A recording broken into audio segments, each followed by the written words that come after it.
बिस्मिल्लाहिर्रहमानिर्रहीम। आका नामदार फ़ख्र दो जहान सरवर कायनात हज़रत मोहम्मद सल्लल्लाहु अलैहि वसल्लम को अल्लाह पाक ने कब पैदा फरमाया? क्या नूरे मोहम्मदी पूरी कायनात की तख्लीक से पहले वजूद में था? क्या हज़रत आदम अलैहिस्सलाम से भी पहले हज़रत मोहम्मद सल्लल्लाहु अलैहि वसल्लम को पैदा फरमाया गया? क्या हज़रत आदम की तरह हज़रत मोहम्मद को भी सजदा करवाया गया? रसूलुल्लाह सल्लल्लाहु अलैहि वसल्लम को कौन सी मिट्टी से पैदा फरमाया गया? नाज़रीन गिरामी, ये वो सवालात हैं जो कि हमारे ज़हनों में अक्सर घूमते रहते हैं, लेकिन हम इनके जवाबात नहीं तलाश कर पाते। आज की वीडियो में इन्हीं सवालात के जवाबात हदीस और कुरान की रोशनी में दिए जाएंगे। कुरान और हदीस की तमाम तशरीहात और तफसीरात जानने के बाद अव्वल ता आखिर हमें ये बात मालूम होती है कि पूरी बज़्म कौनो मकाम में महबूबियत आला के मुकाम पर एक ही जात और एक ही शख्सियत फाइज है, और बेशक वो नबी आखिरुज़्ज़मा ताजदार कायनात हजरत मोहम्मद की मुबारक साथ है। भला उस जात से भी अफजल कोई हो सकता है कि जिसके लिए अल्लाह पाक ने तमाम मखलूकात की तख्लीक की हो? इमाम अलूसी तफसीर रूहुल मानी में हदीस कुदसी बयान फरमाते हैं, महबूब अगर आपको पैदा ना करता तो कायनात की हस्तोबूत को भी वजूद में ना लाता। आइए सबसे पहले हजूर नबी करीम के नूर की तख्लीक की बात करते हैं। रसूल अकरम सल्लल्लाहु अलैहि वसल्लम की तख्लीक के बाब में ये बात ज़हन नशीन कर लें कि आइमाए अकायद के नजदीक रसूल अल्लाह के नूर की तख्लीक के एतबार से पूरी कायनात पर हकीकी अव्वलियत हर किस्म के शक व शुबे और इख्तलाफ से बालातर है। तमाम आइमा इस बात के कायल हैं कि नूर मोहम्मदी को सबसे पहले तख्लीक किया गया। इमाम तिरमिज़ी हज़रत जाबिर बिन अब्दुल्लाह से रिवायत करते हैं कि मैंने नबी करीम से अर्ज किया, या रसूल अल्लाह, अल्लाह ने सबसे पहले कौन सी चीज पैदा फरमाई? रसूल अल्लाह ने फरमाया, ए जाबिर, बेशक अल्लाह पाक ने तमाम मखलूक को पैदा करने से पहले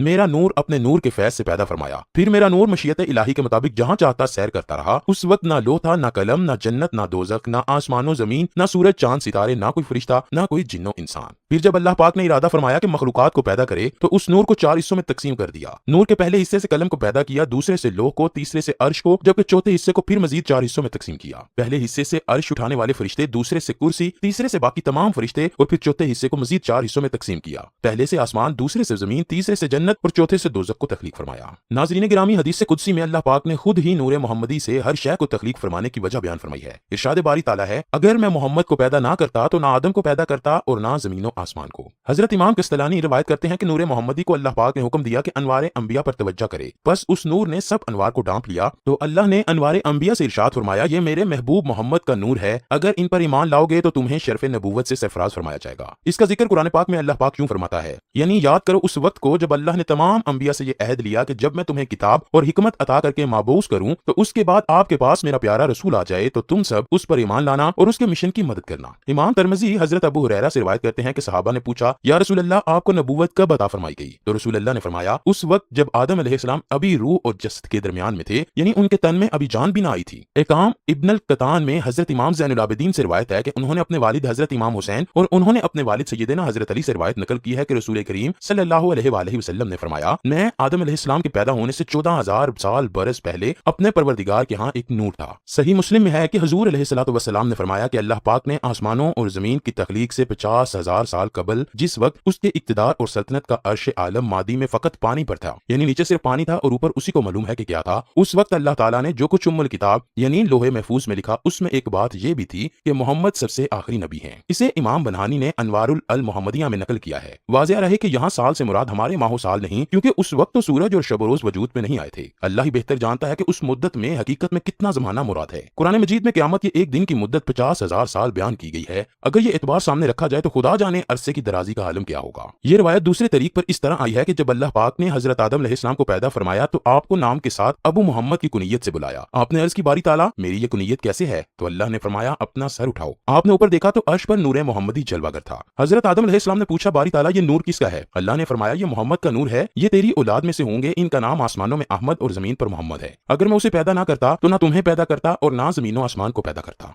ये तो थी नूर मोहम्मद की तख्लीक। अब सवाल यह है कि नूर मोहम्मदी को जस्ते मोहम्मद में कैसे दाखिल किया गया, यानी हजूर का जस्ते मुबारक कैसे बनाया गया। इस बारे में हजरत काब बिन अहबार से रिवायत है कि अल्लाह पाक ने नबी आखिरुज़्ज़मा सरवर कायनात हजरत मोहम्मद को जब पैदा फरमाने का इरादा फरमाया तो हजरत जिब्राइल को हुक्म दिया कि ऐसी मट्टी मेरे पास लाओ जो मेरे महबूब के जिसमें अतहर के तख्लीक के लायक हो। हजरत जिब्राइल 3 दफा जमीन से मट्टी लेकर गए, लेकिन अल्लाह पाक ने फरमाया, ये मट्टी मेरे महबूब के लायक नहीं। फिर हजरत जिब्राइल अलैहिस्सलाम यसरब की जमीन पर उतरे और हजूर अकरम से रोज़ा मुबारक वाली जगह से सफेद मट्टी लेकर बारगाह खुदाबंदी में हाजिर हुए। अमरे खुदाबंदी से उसको तस्नीम के पानी से गूंदा गया, जन्नत की नहरों में धोया गया और फिर अल्लाह पाक ने नूर नबूवत को, जो कि हजरत आदम की तख्लीक से 14,000 साल पहले और जमीन और आसमान की तख्लीक से 50,000 साल पहले पैदा फरमाया था, रोज़ा मुबारक की सफेद मट्टी में रखकर उसको लोह कलम, अर्श कुर्सी, जमीन और आसमान हर जगह फिराया ताकि हर शय अल्लाह के महबूब के शर्फ फजल को पहचान ले। जिस रात हजूर नबी करीम का नूर अनवर हजरत आमना के बतन में दाखिल हुआ तो वह जुम्मे का दिन था। उस रात رات کے دوزخ کو دروازے بند کیے گئے اور جنت کے دروازے کھول دیے گئے، ٹھنڈی ہوائیں زمین پر چلائی گئیں اور ایک منادی نے پوری کائنات میں ندا دی، سب گواہ ہو جاؤ کہ چھپا ہوا نور اپنی والدہ کے بطن میں آ چکا ہے، جہاں اب اس کے جسد انصری کی تکمیل ہوگی اور وہ لوگوں کے لیے راہبر و بشری بن کر دنیا میں تشریف لائے گا۔ روایت ہے کہ اسی دن سے قریش سے سخت قحط کا خاتمہ بھی ہو گیا۔